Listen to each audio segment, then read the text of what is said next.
तलाक लिए हुए कितना अरसा हो गया? 2 साल मेरी शादी को हुए और 6 माह हो गए हैं मुझे तलाक लिए हुए। कि मैंने खुद तलाक लिया, खुला लिया मैंने खुद ही। जी मुझे इज्जत दे, घर दे, इंशाल्लाह अल्लाह के हुक्म से मैं निकाह करूंगी उस बंदे से।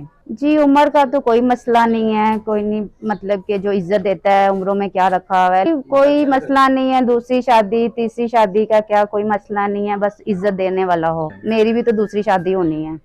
नहीं नहीं, मेरी और कोई डिमांड नहीं है, बस यही है कि जो इज्जतदार हो, अच्छा लड़का हो, अच्छा इंसान हो, मेरी भी इज्जत करे, मैं भी उसकी इज्जत करूं, ताकि हमारी जिंदगी अच्छी गुजर बसर हो सके। आपकी उम्र कितनी? 27 साल है मेरी उम्र। आपकी क्या गारंटी है आप उस बंदे को हमेशा खुश रखेंगी, बीवी का सुख देंगी और एक अच्छी बीवी साबित होंगी? ज़ाहिर बीवी का तो हक बनता है अपने शोहर के हर हकूक पूरे करना, हर फराइज पूरे करना। तो इंशाल्लाह जो भी मेरा इंसान मेरा जीवन साथी बनेगा तो इंशाल्लाह उसके सारे हकूक पूरे करूंगी, जो फराइज हैं बीवी पे सारे पूरे करूंगी।